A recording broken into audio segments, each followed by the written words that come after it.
আসসালামু আলাইকুম। সংবাদে আপনাদের সবাইকে স্বাগত জানাচ্ছি। আমি ফিরোজ তোহা। শুরুতেই সংবাদ শিরোনাম। দখলদার ইসরায়েলি বাহিনী ফিলিস্তিন এবং ইরানের মধ্যে ভয়াবহ যুদ্ধ চলছে। আর এই মুহূর্তে আমাদের হাতে এসছে যুদ্ধের ভয়ঙ্কর কিছু গুরুত্বপূর্ণ আপডেট সংবাদ। প্রথমেই জানাবো, গাজায় পোলিও টিকার দান বন্ধ, শারীরিক অক্ষমতা ঝুঁকিতে 6 লক্ষ শিশু। গাজা উপত্যকায় ইসরায়েলি আগ্রাসনে ধ্বংসস্তূপে পরিণত হয়েছে ঘরবাড়ি, রাস্তাঘাট। মৃত্যু হয়েছে অর্ধলক্ষাধিক মানুষের। ত্রাণ প্রবেশ করতে না দেয় তীব্র খাদ্য সংকটে ভুগছে গাজাবাসী। শঙ্কা রয়েছে বিভিন্ন রোগ বালায়। এমন পরিস্থিতিতেও পোলিও টিকাদান অভিযান স্থগিত হয়। বিপর্যয়ের মধ্যে পড়ার শঙ্কা রয়েছে উপত্যকা জুড়ে। গাজা স্বাস্থ্য মন্ত্রণালয়ের মুখপাত্র খলিল দেকরান বার্তা সংস্থা রয়টার্সকে দেয়া এক সাক্ষাৎকারে এমন দাবি করেছেন। আজ কাতার ভিত্তিক সংবাদ সংস্থা তথ্যটি নিশ্চিত করেছে। এরপর জানাবো, কাশ্মীরে হামলা, মোদিকে ফোন করে যা বললেন ডোনাল্ড ট্রাম্প। কাশ্মীরে পর্যটকদের উপর হামলার ঘটনায় ভারতের প্রধানমন্ত্রী নরেন্দ্র মোদিকে ফোন করে নিন্দা ও সমবেদনা জানিয়েছেন মার্কিন প্রেসিডেন্ট ডোনাল্ড ট্রাম্প। এবারে জানাবো, ইরান যুক্তরাষ্ট্রের তৃতীয় দফা বৈঠক শনিবার। পরমাণু ইস্যুতে ইরান ও যুক্তরাষ্ট্রের মধ্যে দ্বিতীয় দফা পরোক্ষ আলোচনার সময় উভয় পক্ষই তৃতীয়বার বৈঠকের সিদ্ধান্ত নিয়েছে। দ্বিতীয় বৈঠকে তারা এক হতে পারেনি। আলোচনার পরিবেশকে ইতিবাচক বলল, কিন্তু এখনও তারা আলোচনায় কোনো পক্ষই স্পষ্ট কোনো বার্তা দেয়নি। আজ ইরানের পররাষ্ট্র মন্ত্রণালয়ের মুখপাত্র বিষয়টি নিশ্চিত করেছেন। এদিকে লন্ডনে সেরা কূটনৈতিক হলেন বাংলাদেশি সোনিয়া মুন্নি।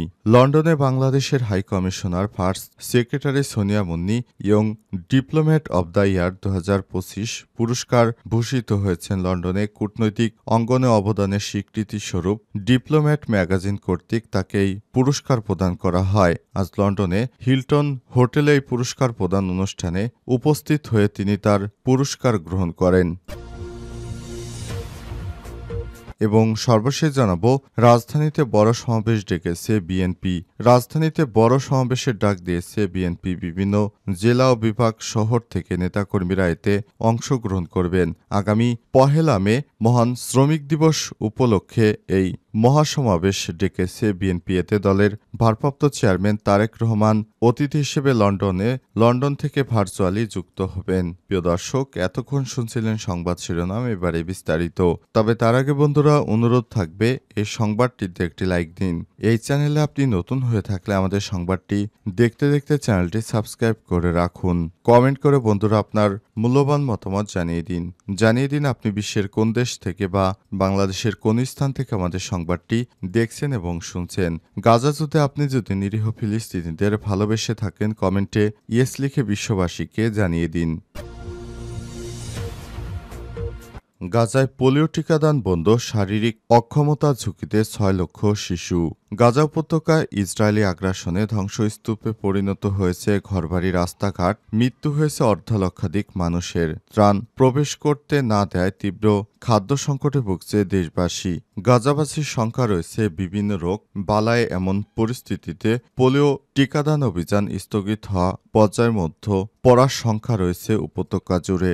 গাজার স্বাস্থ্য মন্ত্রণালয়ের মুখপাত্র খলিল দেকরান বার্তা সংস্থা রয়টার্সকে দেয়া এক সাক্ষাৎকারে এমনটাই দাবি করেছেন। আজ এক প্রতিবেদনে এই তথ্য জানিয়েছে কাতার ভিত্তিক সংবাদ মাধ্যম আল জাজিরা। পোলিও অভিযান স্থগিত করে প্রকৃত বিপজ্জন্য সতর্ক করেছেন ওই কর্মকর্তা। তিনি বলেন, পোলিও ভ্যাকসিন অবিলম্বে সকল শিশুর কাছে না পৌঁছালে আমরা একটি সত্যিকারের বিপর্যয়ে আশা করছি। খলিল দেকরান আরও বলেছেন, শিশু ও রোগীদের রাজনৈতিক ব্ল্যাকমেইলের কার্ড হিসেবে ব্যবহার করা উচিত নয়। গত 2 মার্চ ইসরায়েলের আরোপিত অবরোধ গাজায় ভ্যাকসিন সহ সমস্ত চিকিৎসা সরবরাহ প্রবেশে বাধা দিয়েছে এবং প্রায় 6,02,000 শিশুকে স্থায়ী পক্ষাঘাত এবং দীর্ঘস্থায়ী অক্ষমতার ঝুঁকিতে ফেলেছে।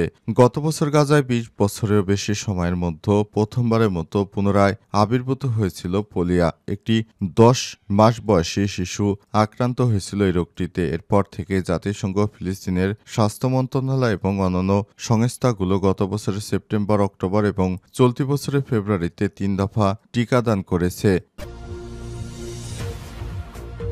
কাশ্মীরে হামলা, মোদিকে ফোন করে যা বললেন ট্রাম্প। কাশ্মীরে পর্যটকদের উপর হামলার ঘটনায় ভারতের প্রধানমন্ত্রী নরেন্দ্র মোদিকে ফোন করে নিন্দা ও সমবেদনা জানিয়েছে মার্কিন প্রেসিডেন্ট ডোনাল্ড ট্রাম্প। এ সময় অপরাধীদের বিচার আওতায় আনতে তিনি ভারতের প্রতি পূর্ণ সমর্থন ব্যক্ত করেছেন। ভারতের পররাষ্ট্র মন্ত্রণালয়ের মুখপাত্র রণধীর জয়সাল এক টুইটার বার্তায় ওই ফোন কলের কথা উল্লেখ করেছেন। জয়সাল বলেন, সন্ত্রাস এর বিরুদ্ধে ভারত ও যুক্তরাষ্ট্র একসঙ্গে কাজ করবে। এর আগে মঙ্গলবার কাশ্মীরে হামলার ঘটনায় নিজের মালিকানাধীন সামাজিক যোগাযোগ মাধ্যম ট্রুথ সোশ্যালে পোস্ট দেন ট্রাম্প। সেখানে তিনি লিখেন, কাশ্মীরের খবরে গভীরভাবে মর্মাহত হয়েছি।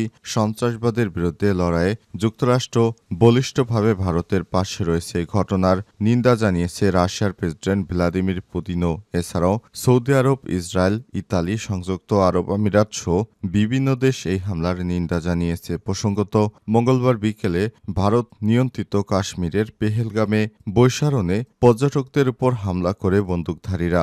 এতে অন্তত ২৬ জন নিহত হয়েছে। তাদের মধ্যে ২ জন বিদেশি। এছাড়াও সংযুক্ত আরব আমিরাত ও আরেকজন নেপালের নাগরিক। এই হামলার পর নরেন্দ্র মোদী সৌদি আরব সফর সংক্ষিপ্ত করে গতরাতেই দেশে ফিরেছেন। হামলার পর কাশ্মীরের শ্রীনগর গেছেন ভারতের স্বরাষ্ট্রমন্ত্রী অমিত শাহ। সেখানে নিরাপত্তা পরিস্থিতি পর্যালোচনায় তিনি সংশ্লিষ্ট ব্যক্তিদের সঙ্গে বৈঠক করেছেন। ইরান যুক্তরাষ্ট্রের তৃতীয় দফা বৈঠক শনিবার। পরমাণু ইস্যুতে ইরান ও যুক্তরাষ্ট্রের মধ্যে দ্বিতীয় দফায় পরোক্ষ আলোচনার সময় উভয় পক্ষ থেকে তৃতীয়বার বৈঠকের সিদ্ধান্ত হয়েছে। আলোচনার পরিবেশকে ইতিবাচক বলে অভিহিত করেছে দুই পক্ষ। এরই ধারাবাহিকতায় শনিবার ওমানে তৃতীয় দফার বৈঠক অনুষ্ঠিত হবে বলে জানা যাচ্ছে। আজ ইরানের পররাষ্ট্র মন্ত্রণালয়ের মুখপাত্র বিষয়টি নিশ্চিত করেছেন। ওমানের রাজধানী মাস্কোটে হবে বৈঠকটি। রোমের অনুষ্ঠিত দ্বিতীয় দফা বৈঠকে ইরানের পররাষ্ট্রমন্ত্রী আব্বাস আরাঘচি এবং যুক্তরাষ্ট্রের মধ্যপ্রাচ্য বিষয়ক দূত স্টিভ উইটকফ দেশ দুটির নেতৃত্ব দেন। দুই দেশের প্রতিনিধিদের মধ্যে বৈঠকটি কয়েক ঘণ্টা ধরে চলবে। তবে তৃতীয় পক্ষের মাধ্যমে পরোক্ষ আলোচনা হয় সেখানে। পরে অবশ্য দুই দেশের প্রতিনিধিরা অল্প সময়ের জন্য সাক্ষাৎ করেছেন। ওই বৈঠকের বিষয়ে যুক্তরাষ্ট্রের পক্ষ থেকে আনুষ্ঠানিক বিবৃতি না এলেও একজন শীর্ষ কর্মকর্তা বলেছেন, আলোচনায় ভালো অগ্রগতি হয়েছে এবং পরবর্তী বৈঠক নিশ্চিত।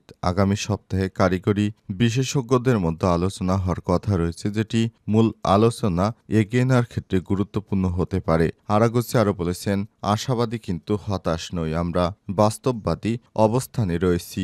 ইরান যুক্তরাষ্ট্রের মূল দ্বন্দ্ব ইরানের শান্তিপূর্ণ পরমাণু কর্মসূচি বজায় রাখার অধিকার নিয়ে। পশ্চিম দেশগুলো সন্দেহ করছে ইরানের গোপন পরমাণু অস্ত্র তৈরির চেষ্টা চলছে, যদিও তেহরান বরাবরই তা অস্বীকার করেছে।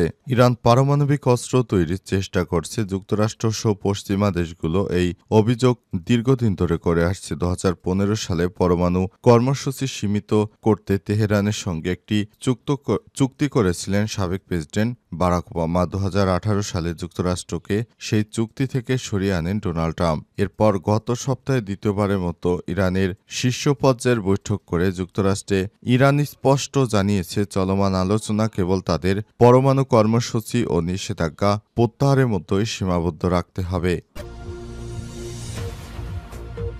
রাজধানীতে বড় সমাবেশ ডেকেছে বিএনপি। রাজধানীতে বড় আকারে সমাবেশের ডাক দিয়েছে বিএনপি। বিভিন্ন জেলা ও বিভাগ শহর থেকে নেতাকর্মীরা এতে অংশগ্রহণ করবেন। সমাবেশে দলের ভারপ্রাপ্ত চেয়ারম্যান তারেক রহমান অতিথি হিসেবে বক্তব্য রাখবেন। দলটির চেয়ারপারসন গুলশানের কার্যালয়ে যৌথ সভার পর এই সিদ্ধান্ত জানানো হয়েছে। মঙ্গলবার ২২ এপ্রিল বিকেলে গুলশানে বিএনপির চেয়ারপারসনের রাজনৈতিক কার্যালয়ে এই সংবাদ সম্মেলন কর্মসূচি ঘোষণা করেছে দলটির স্থায়ী কমিটির সদস্য নজরুল ইসলাম খান। তিনি বলেছেন, শ্রমিকদের জাতীয় মজুরি আদায় করতে না পারায় শ্রমজীবী মানুষ শান্তিতে নেই। বিএনপি শ্রমিকদের অধিকার আদায়ের জন্য মে মাসে যথাযথভাবে পালন করবে। জাতীয় শ্রমিক দলের উদ্যোগে আগামী ১ মে মহান মে দিবস উপলক্ষে নয়াপল্টনে দলের কেন্দ্রীয় কার্যালয়ের সামনে এই সমাবেশ অনুষ্ঠিত হবে। এর আগে যৌথ সভায় দলের মহাসচিব মির্জা ফখরুল ইসলাম আলমগীর এর সভাপতিত্বে যোগদান করেন। দলের স্থায়ী কমিটির সদস্য নজরুল ইসলাম খান, সিনিয়র যুগ্ম মহাসচিব রুহুল কবির রিজভী, যুগ্ম মহাসচিব ইমরান সালেহ প্রিন্স, ঢাকা মহানগর উত্তর বিএনপির আহ্বায়ক আমিনুল হক, জাতীয়তাবাদী যুবদল ও মহিলা দলের শীর্ষ নেতারা সেখানে উপস্থিত ছিলেন।